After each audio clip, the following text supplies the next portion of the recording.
Assalamualaikum warahmatullahi wabarakatuh. Waalaikumsalam warahmatullahi wabarakatuh. Alhamdulillahillazi anzala al-Qur'an hudan lin-nasi wa bayyinatin minal huda wal furqan. Wassalatu wassalamu ala asyrafil anam wa ala alihi wa ashabihil kiram, amma ba'du. Saudara-saudara kaum muslimin rahimakumullah. Setiap penganut agama di dunia ini mempunyai sesuatu kitab yang dianggapnya sebagai kitab suci. Orang Hindu punya kitab Weda. Orang Buddha punya kitab Tripitaka. Yahudi mempunyai Taurat. Nasrani mempunyai Injil. Penganut Konghucu punya kitab Tao Te Ching. Orang Majusi punya kitab Zen Avesta. Orang kebatinan punya kitab Serat Centani, Hidayat Jati, Darmo Gandul, atau Gatoloco. Sementara kita umat Islam oleh Allah diberikan Al-Quranul Karim. Mengapa kita yakini Quran ini sebagai kitab suci? Pertama, ia bebas dari intervensi dan investasi manusiawi. Ia sepenuhnya, baik isi maupun redaksi, adalah produk dari Allah Subhanahu wa ta'ala. Kita yakini Quran kitab suci karena sampai hari ini belum ada seorang pun yang sanggup membuat seperti itu. Suatu kitab hanya dinamakan suci kalau dia bersih dari investasi dan intervensi manusia. Al-Quran ini sejak turunnya 14 abad yang lalu telah menantang. Wa in kuntum fi raibim mimma nazzalna ala abdina fa'tu bi suratin min misli. Apabila kamu ragu-ragu terhadap kebenaran Quran yang kami turunkan kepada hamba kami Muhammad, atau kamu menyangka Quran itu cuma bikinan Muhammad saja, cobalah kamu buat satu surah saja semacam Al-Quran. Apabila kamu tidak mampu melakukannya seorang diri, wada'u syuhada'akum, ajak seluruh teman-temanmu. Sejak tantangan ini turun 14 abad yang lalu, sampai hari ini, tidak seorang pun yang sanggup membuat satu surah saja semacam Al-Quranul Karim. Barangkali belum pernah ada yang coba-coba. Sudah. Di antaranya apa yang dilakukan oleh Musailamah Al-Kazzab. Dia mencoba membuat satu surah semacam Al-Quran yang kalimatnya sudah berbentuk bait-bait syair, tapi isinya jauh panggang daripada api. Yang kedua, kita yakini Quran sebagai kitab suci karena isi dan ajarannya sesuai dengan fitrah manusia. Suatu kitab dinamakan suci kalau ajarannya sejalan dengan fitrah manusia. Misalnya, manusia secara fitrah, kalau dia laki-laki, normal nafsu kepada perempuan, itu fitrah.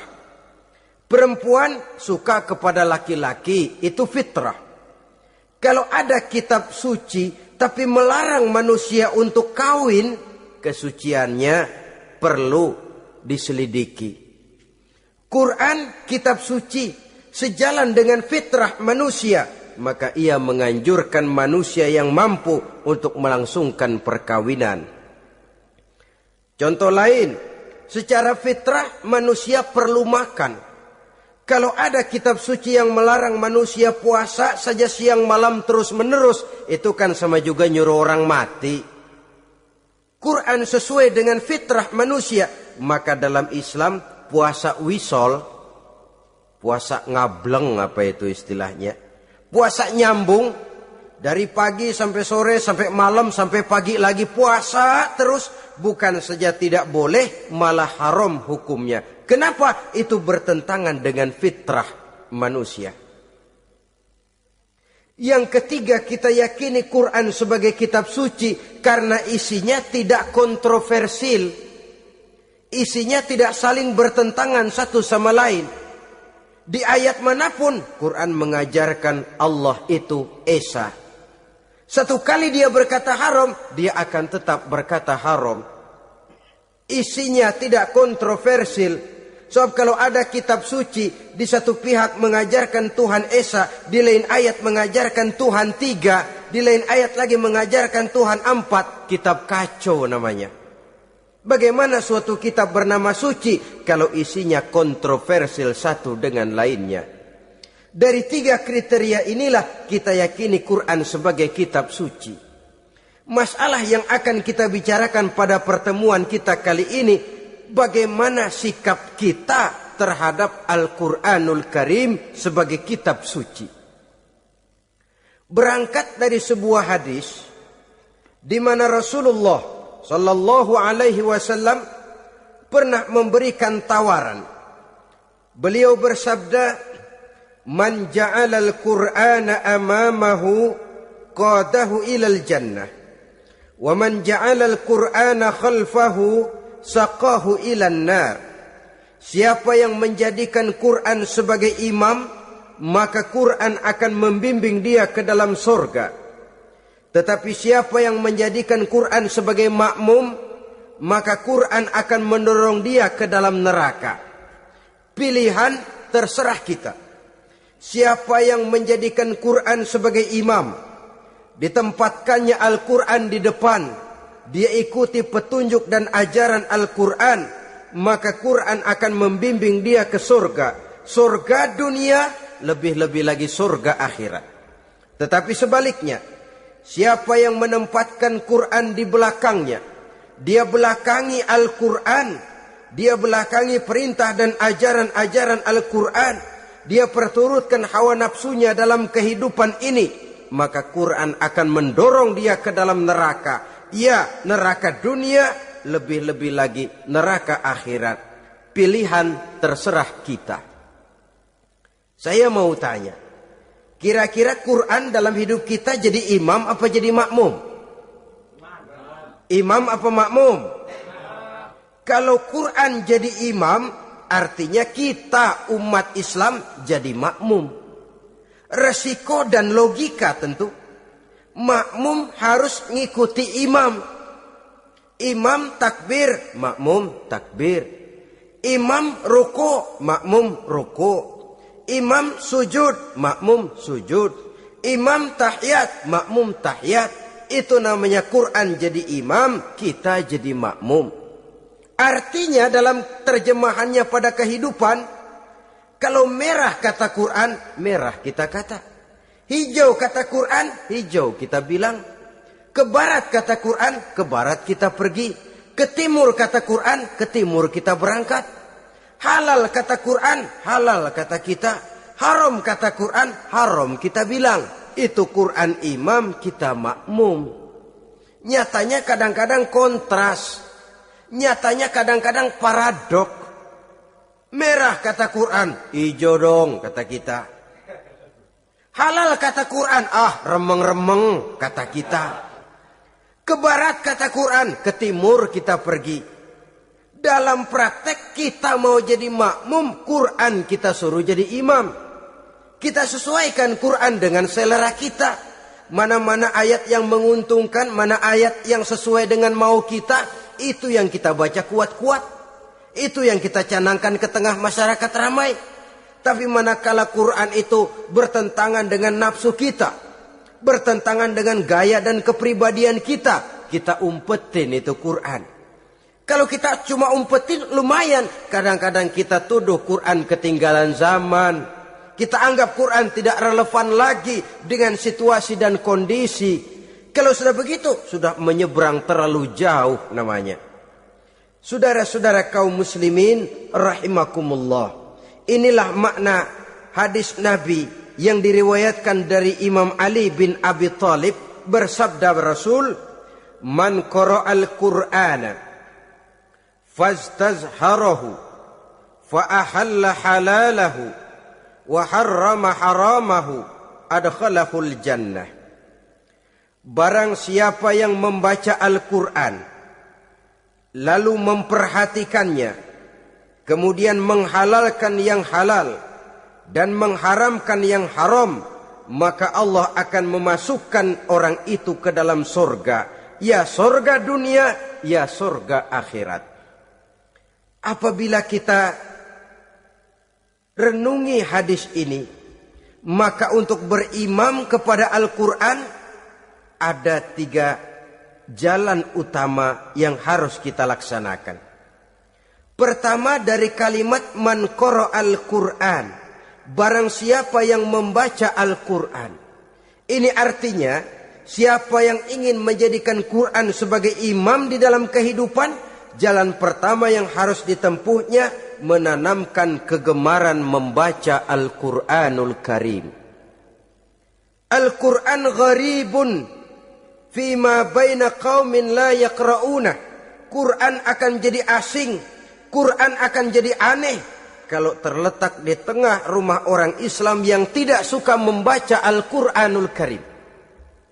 Jadi langkah pertama, tanamkan kegemaran membaca Al-Quran. Saya tidak menyalahkan kalau remaja kita gandrung kepada Stevie Wonder.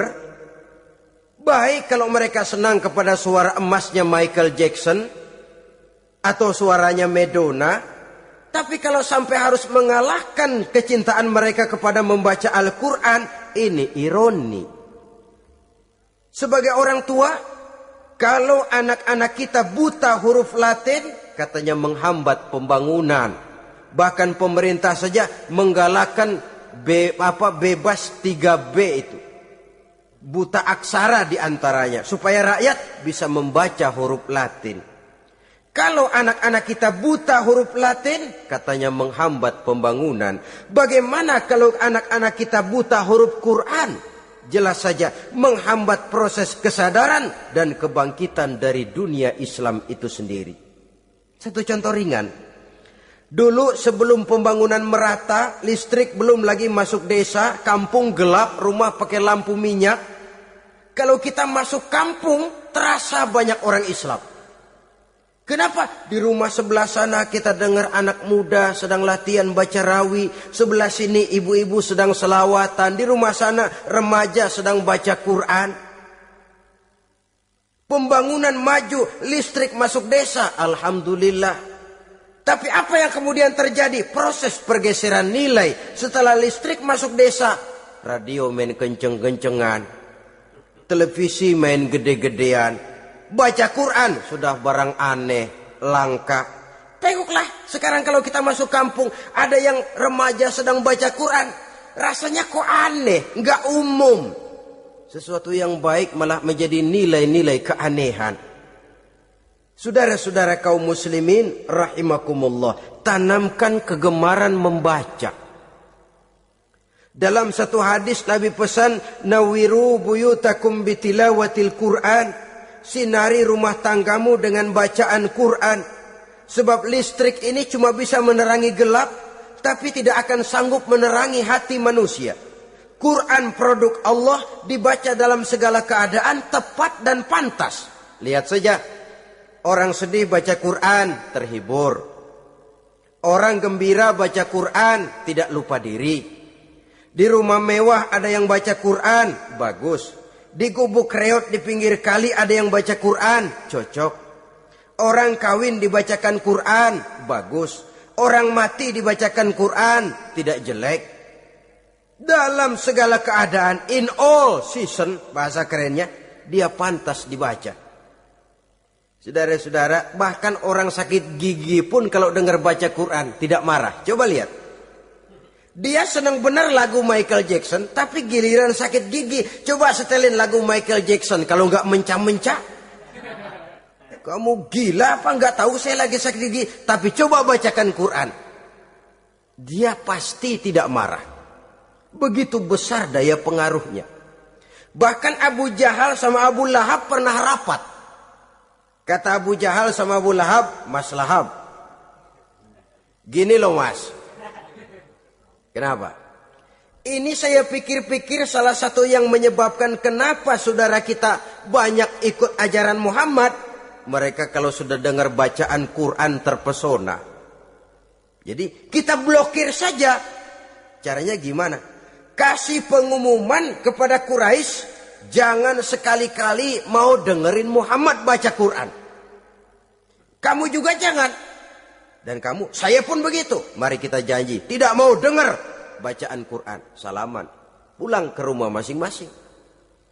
Dapat 1 hari tahan, 2 hari bertahan, 3 hari, seminggu ke atas.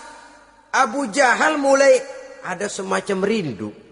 Kangen pengen dengar ayat Quran.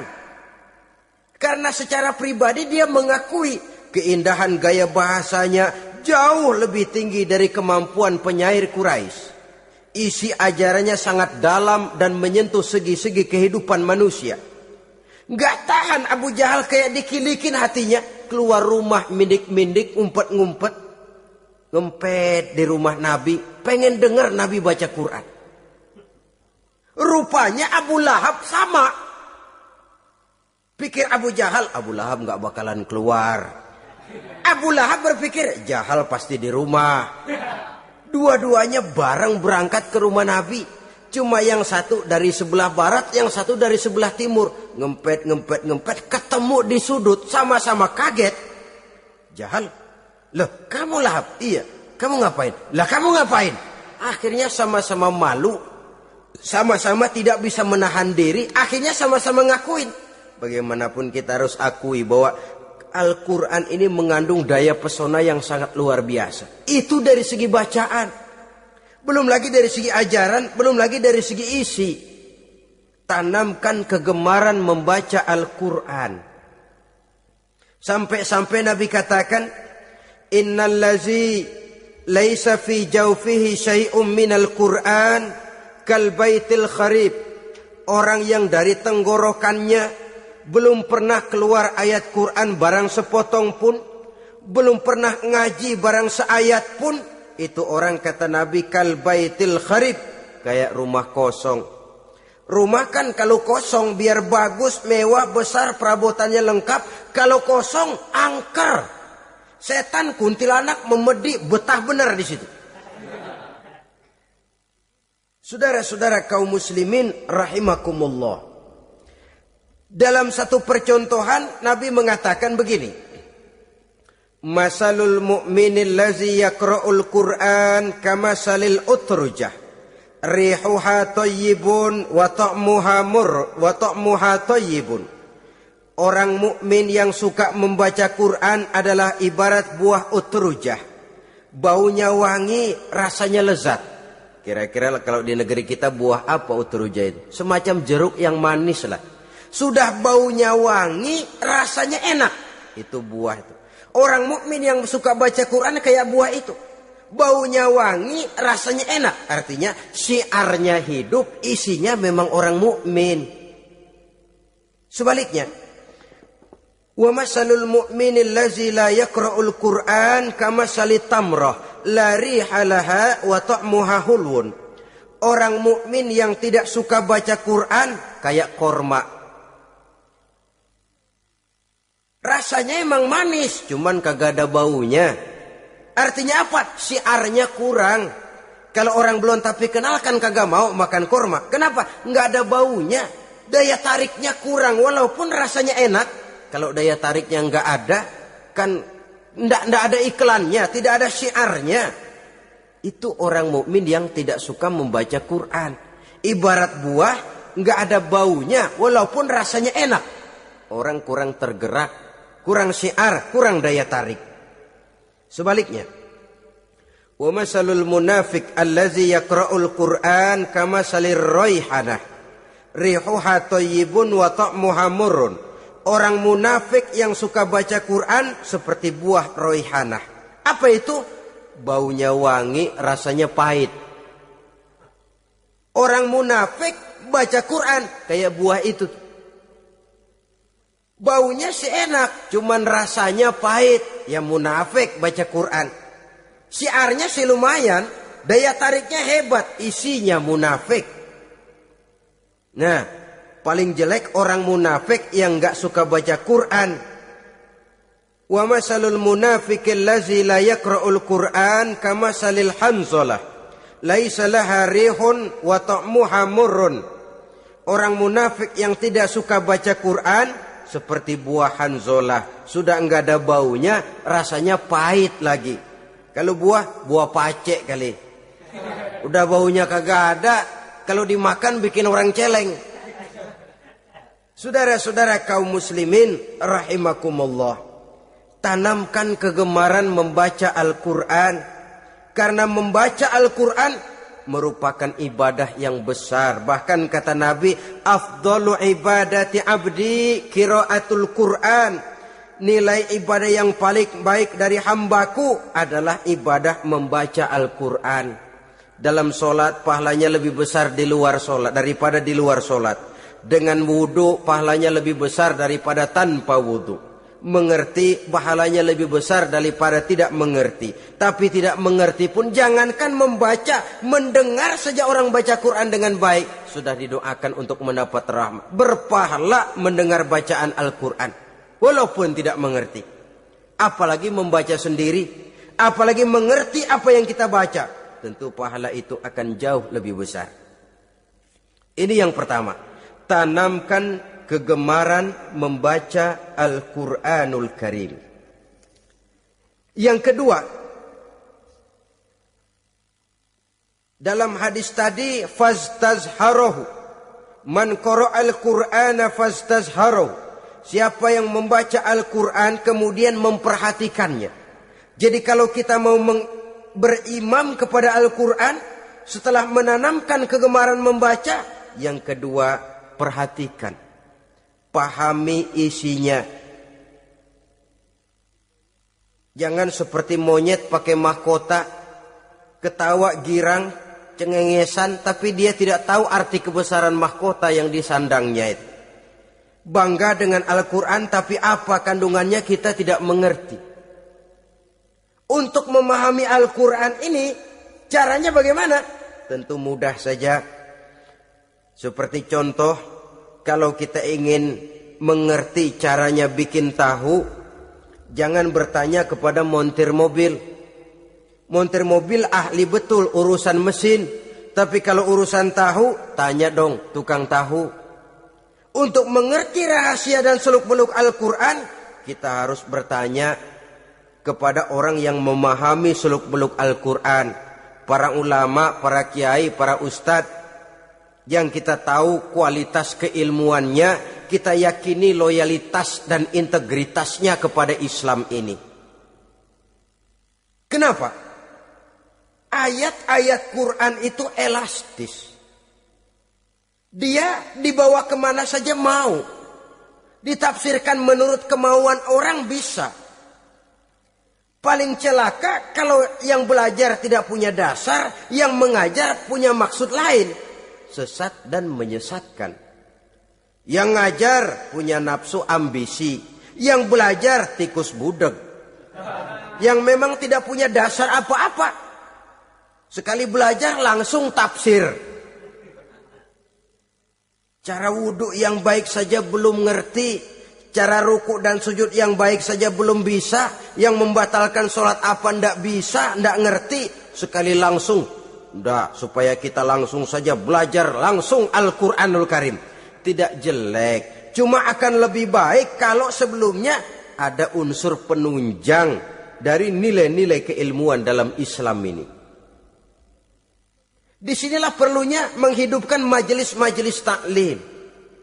Sebab kalau Al-Quran hanya dipahami dan dikutak-kutik menurut maunya rasio saja, kekuatan rasio terbatas. Saya akan khawatir nantinya akan timbul pendapat-pendapat di mana Al-Quran disesuaikan dengan otak.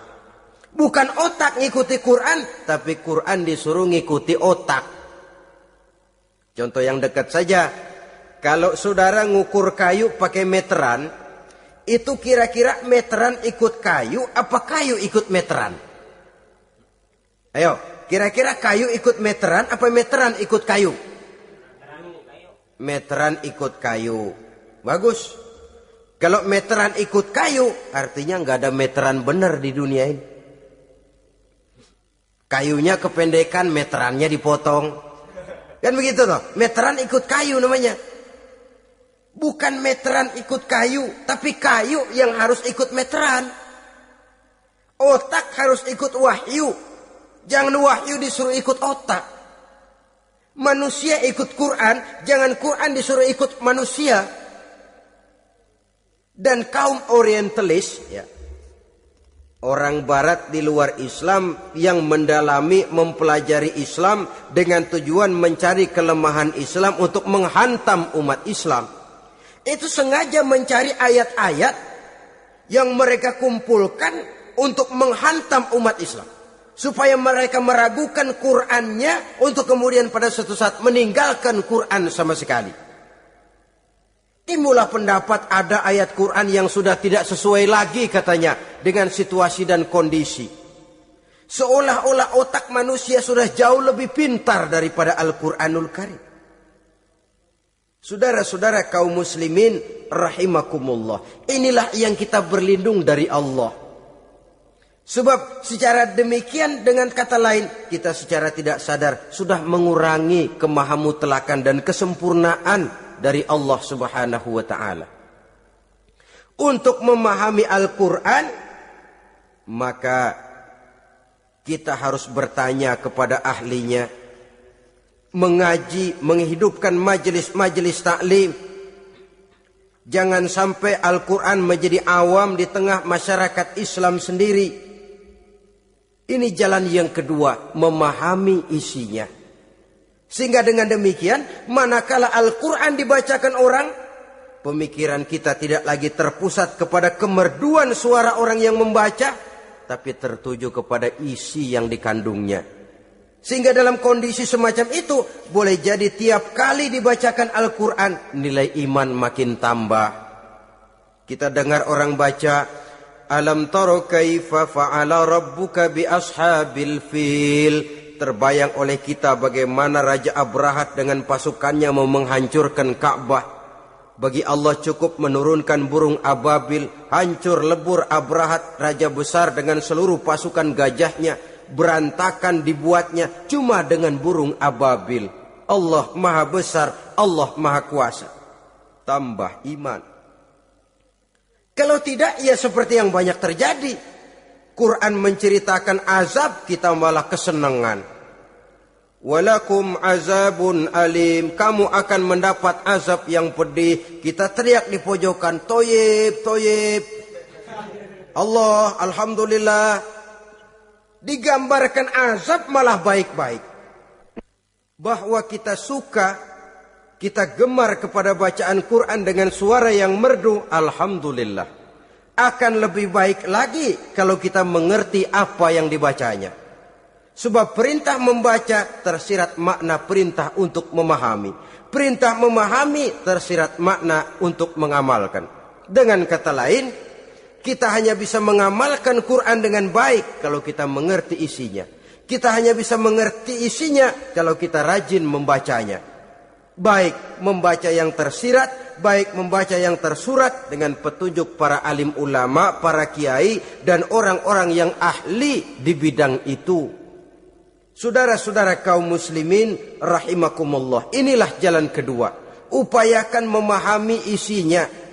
Hidupkan kajian-kajian agama. Hidupkan majelis-majelis taklim. Jangan sampai Al-Quran asing di hati kita sendiri.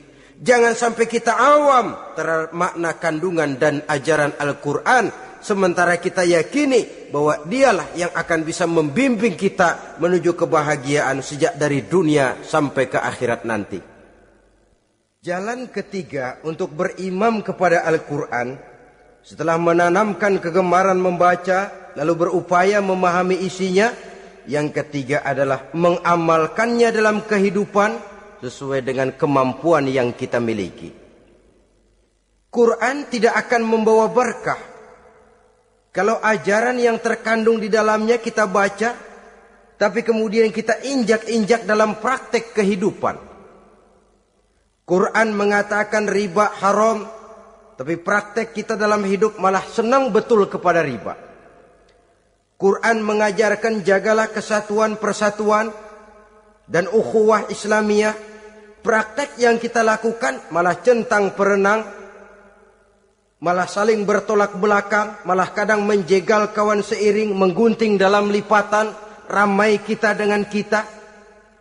Lalu kelemahan pun menjadi kenyataan di mana-mana.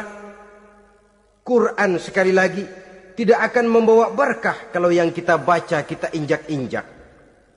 Tentang pengamalan Al-Quran ini, Allah Subhanahu wa ta'ala mengklasifikasi manusia dalam firman-Nya, "Tsumma awrasnal kitabal ladzina astafaina min ibadina."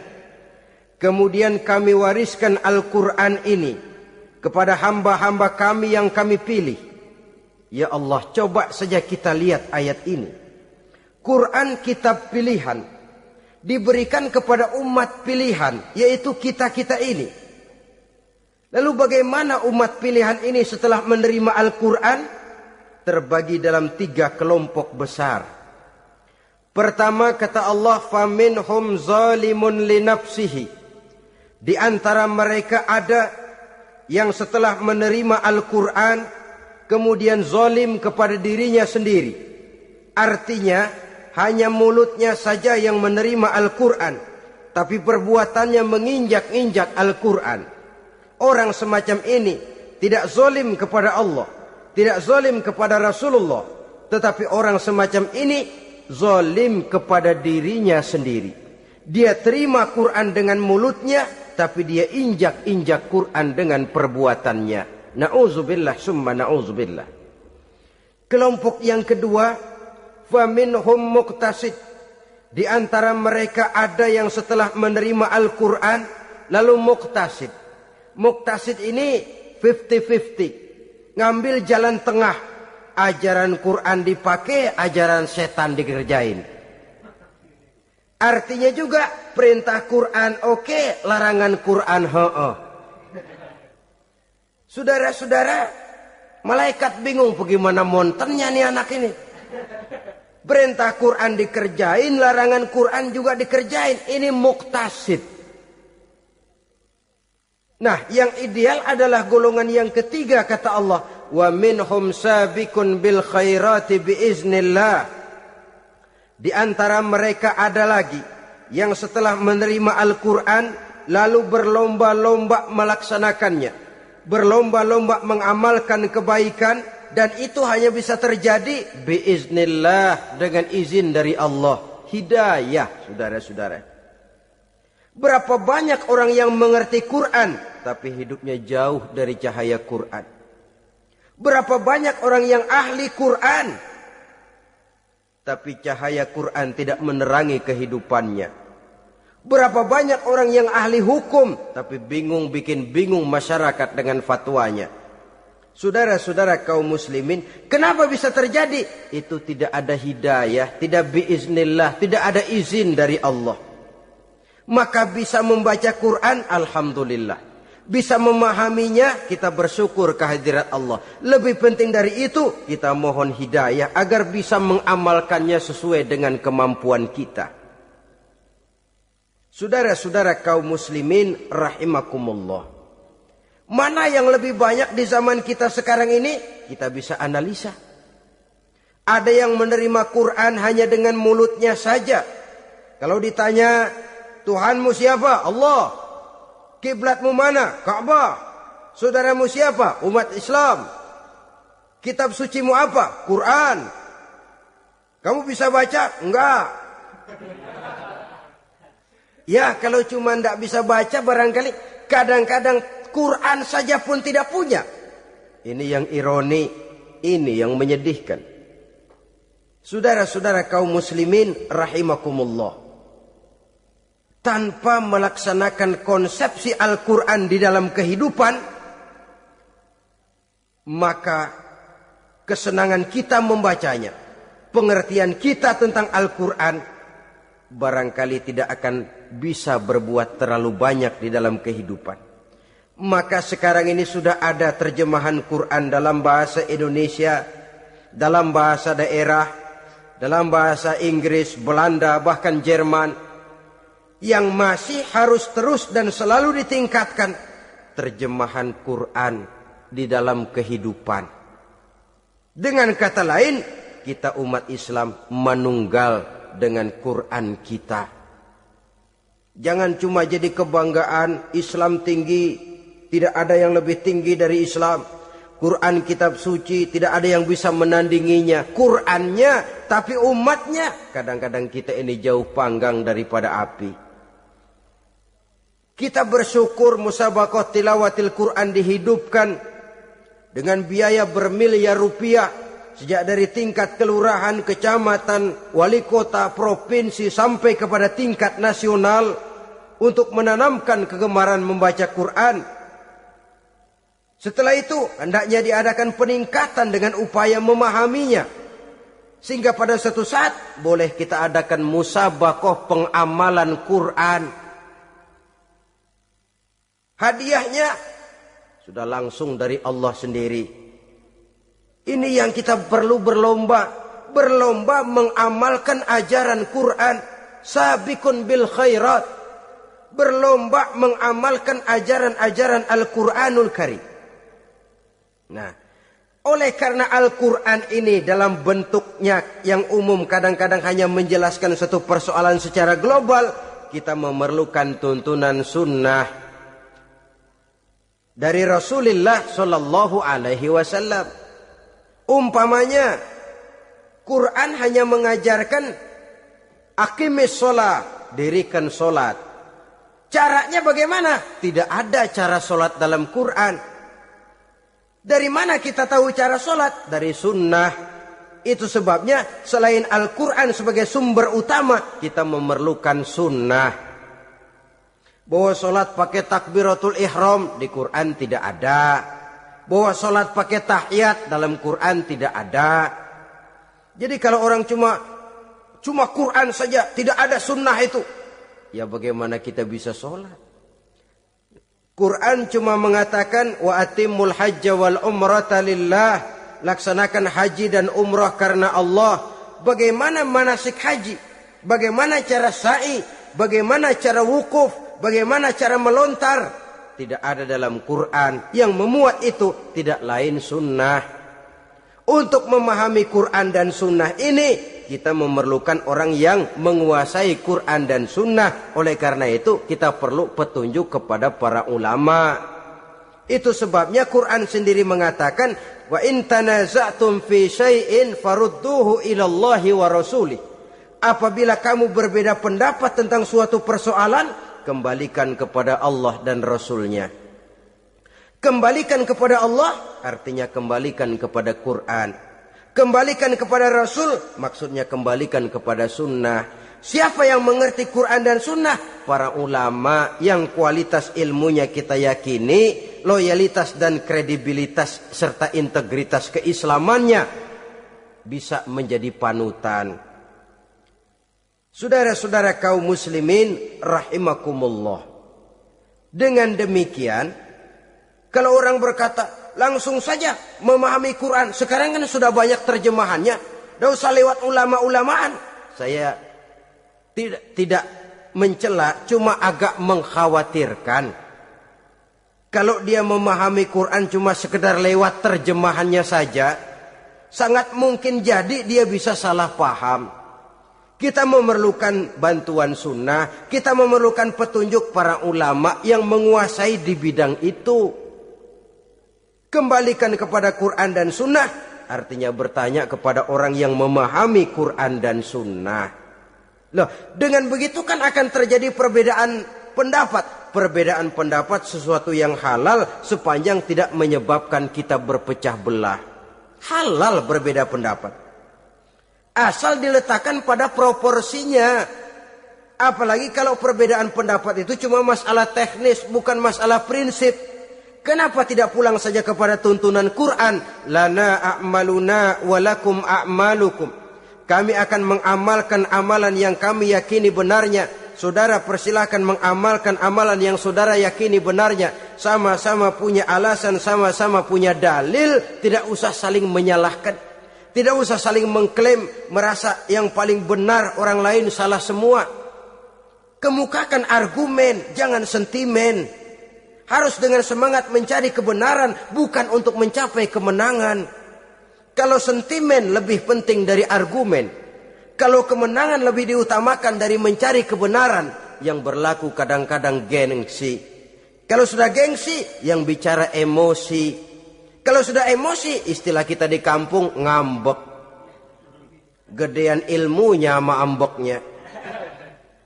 Kadang-kadang, dah saya kalau nggak jadi imam nggak mau sembahyang di situ.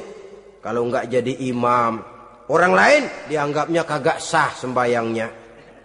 Wah, pokoknya kalau nggak ngaji sama saya Islamnya kurang bener. Mengklaim. Perbedaan pendapat wajar, halal, asal tidak menyebabkan kita berpecah belah. Dan sewajarnya kita lebih berusaha mencari titik pertemuan, memperbesar persamaan, dan bukan mengutak-ngutik perbedaan.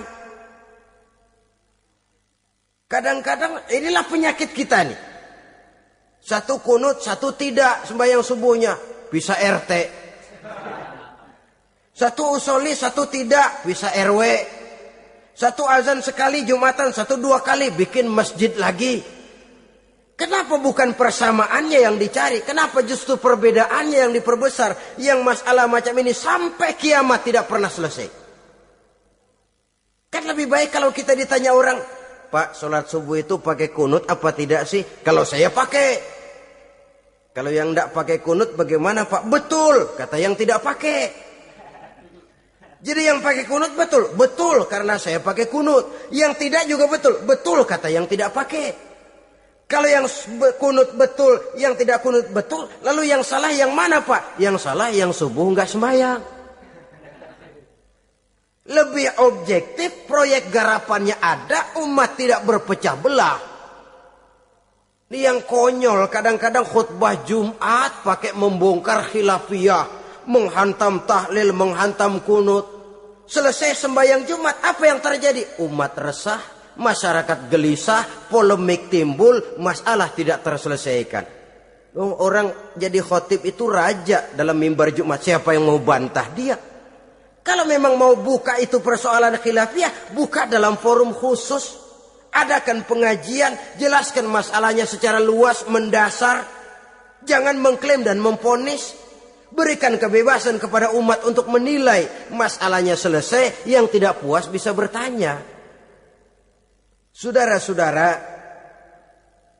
sudah lewat masanya kita meributkan soal itu. Sudah datang waktunya di mana kita lebih mementingkan dan membicarakan masalah-masalah yang lebih mendesak dihadapi oleh umat. Kemiskinan misalnya, kebodohan misalnya, keterbelakangan umpamanya. Peluang untuk mendapatkan pendidikan yang layak bagi anak-anak kita yang berotak cerdas tapi tidak punya kemampuan ekonomi umpamanya. Itu akan lebih objektif ketimbang kita membicarakan masalah-masalah yang sampai kiamat tidak akan pernah selesai.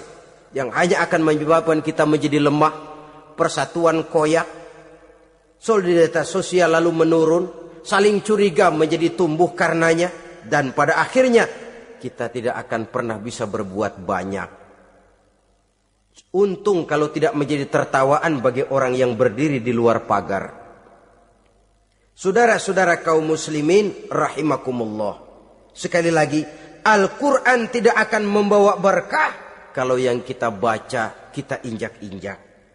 Oleh karenanya, untuk berimam kepada Quran ini, sekali lagi pertama, tanamkan kegemaran membaca. Yang kedua, upayakan memahami isinya melalui bimbingan orang yang ahli di bidang itu. Yang ketiga, amalkan sesuai dengan kemampuan. Sebab itu ada prinsip, kalau isi suatu hadis nampaknya bertentangan dengan otak, kesohihan hadis itu boleh diperiksa.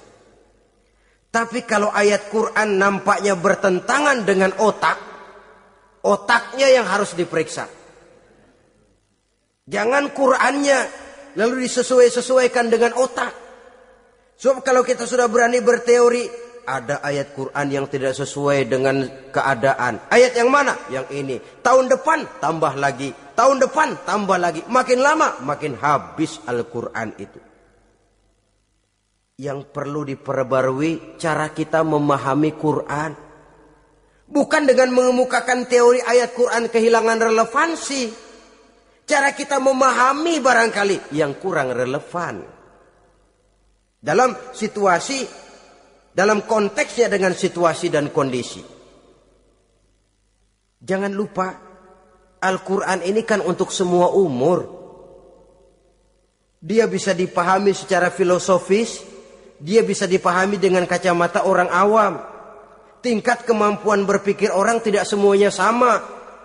Kalau semua orang kita mau ajak berfilsafat, merenung dalam-dalam, menerawang tinggi-tinggi, ialah buat mereka yang terjangkau oleh perguruan tinggi.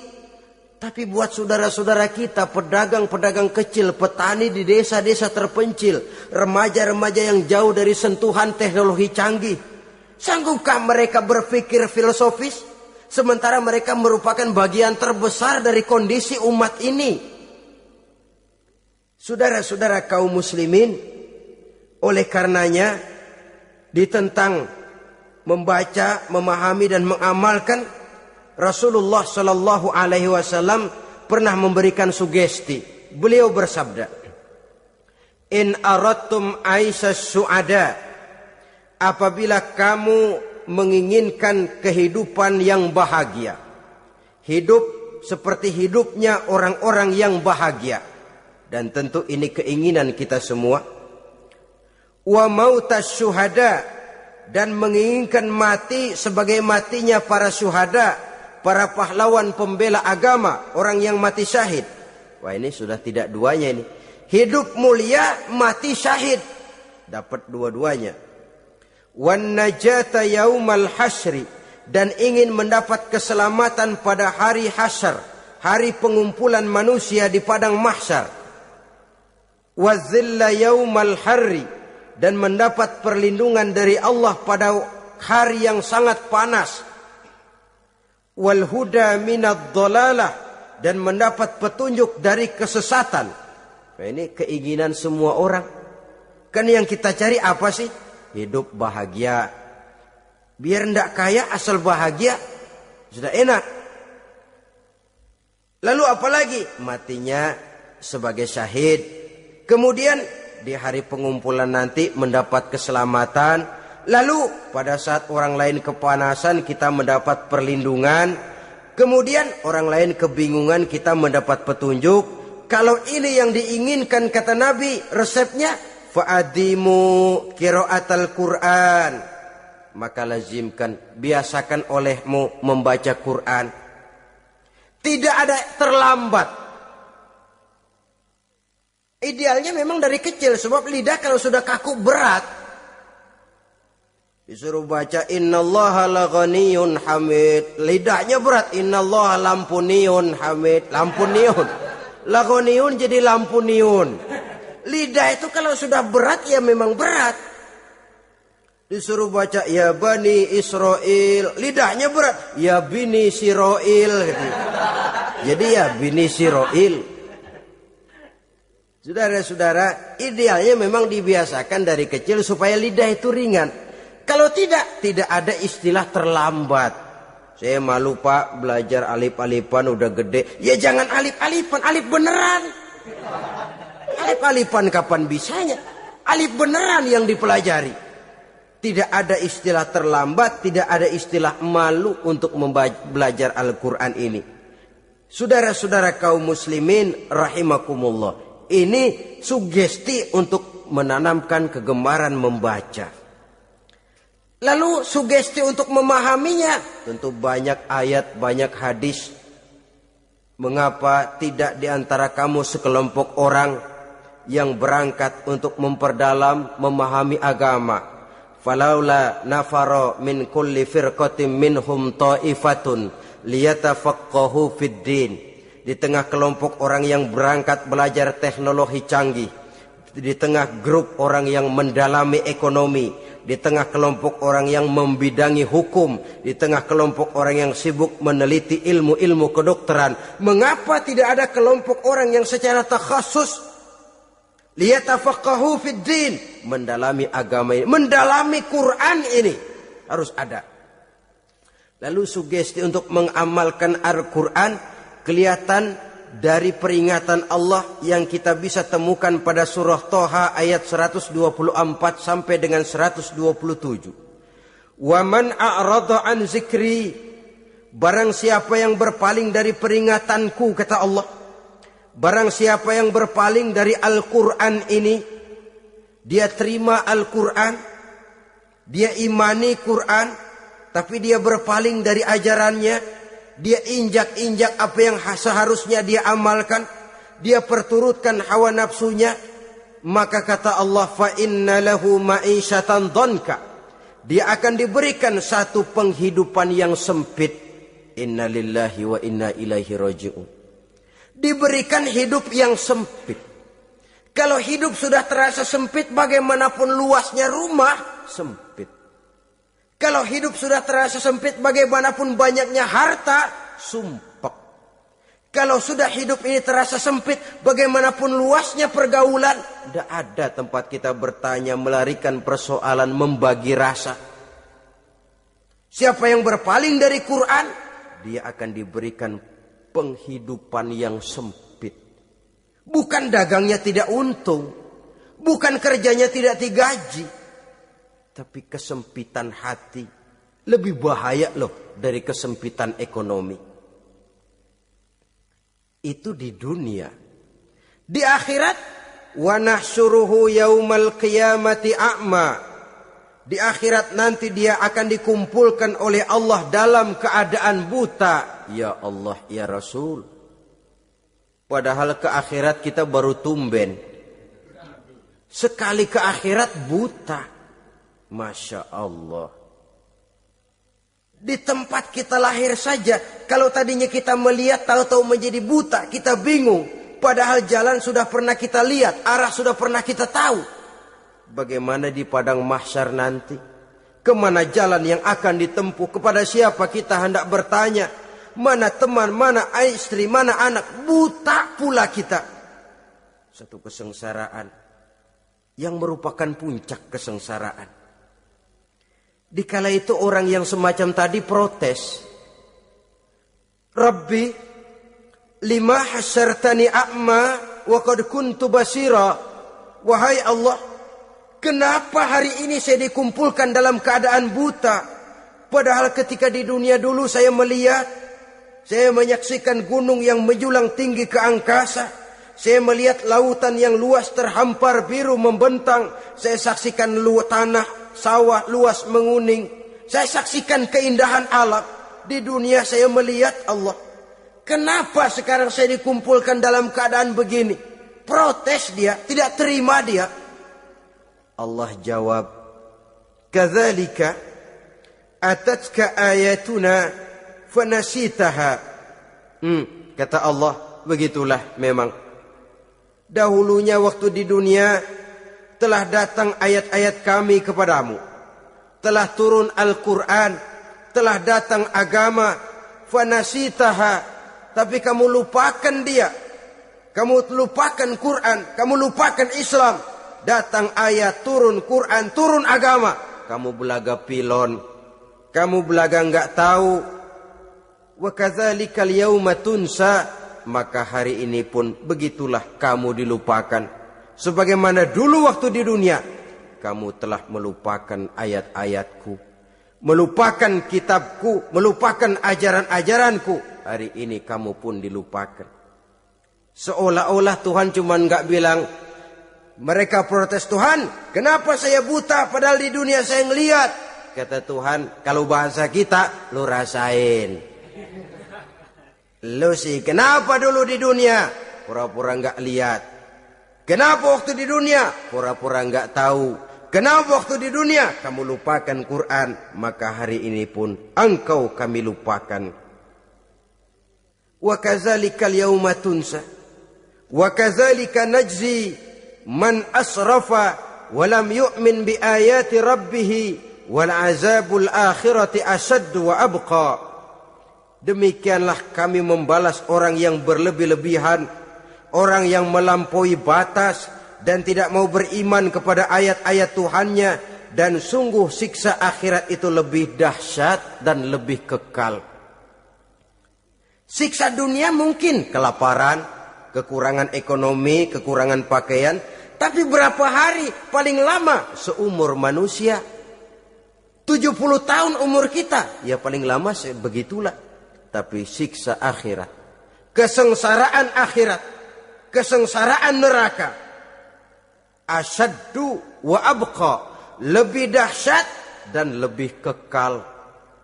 Di zaman sekarang orang bukan cuma berbuat potong kompas, berpikir pun potong kompas, berpikir pun ngambil jalan pintas. Dia lebih memilih kesenangan yang sedikit dengan mengorbankan kesenangan yang abadi. Dia mengejar surga yang sebentar dengan menghancurkan surga yang kekal. Dicarinya surga dunia, hidup cukup, rumah bagus, makan bagus, pakaian bagus, istri bagus, dengan menghalalkan segala macam cara, berpaling daripada kehidupan agama, lalu menginjak-injak Al-Quranul Karim. Kita berlindung kepada Allah, jangan sampai dimasukkan dalam kelompok yang di akhirat nanti dibangkitkan dalam keadaan buta. Na'udzubillah summa na'udzubillah. Di sini kita terkesan dengan apa yang dikatakan Sayyid Muhammad Abduh, al-Islam mahjubun bil muslimin. Kebesaran Islam kadang-kadang tertutup oleh tingkah laku umat Islam sendiri. Keluhuran dan kesempurnaan Al-Quran tertutup oleh kebodohan umat Islam. Sedangkan untuk mengungkapkan rahasia Al-Quran ini diperlukan keahlian yang kompleks. Saudara yang di fakultas teknik belajar teknologi, ungkap buka rahasia Quran di bidang teknologi. Saudara yang di bidang kedokteran, ungkap buka rahasia Al-Quran di bidang kedokteran. Saudara yang ahli geologi, pelajari struktur kulit bumi dengan mengungkap rahasia Al-Quran.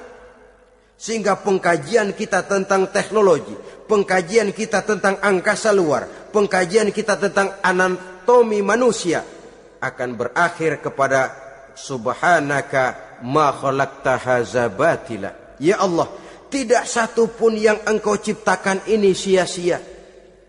Perut bumi mengandung minyak, timah, kekayaan yang berharga untuk manusia. Mempelajari angkasa luar bisa memahami musim dan menyelamatkan manusia.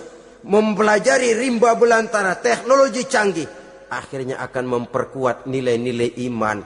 Menterjemahkan ajaran Quran lewat disiplin ilmu yang kita kuasai masing-masing, untuk kemudian bekerja sama bahu-membahu dalam rangka mengimani Al-Quran, mengamalkan Al-Quran, dan mengawal keluhuran Al-Quranul Karim yang atas dasar tuntunannya kita hidup, untuknya kita berjuang, dan dalam bimbingannya kita ingin kembali menghadap Allah Subhanahu wa ta'ala. Inilah pertemuan yang singkat ini. Mudah-mudahan kita diberikan kekuatan oleh Allah untuk berimam kepada Al-Quran, menjadikannya sebagai pedoman utama di dalam kehidupan kita. Terima kasih atas segala perhatian. Mohon maaf atas segala kekurangan. Usikum wa nafsi bitaqwallah. Wassalamualaikum warahmatullahi wabarakatuh.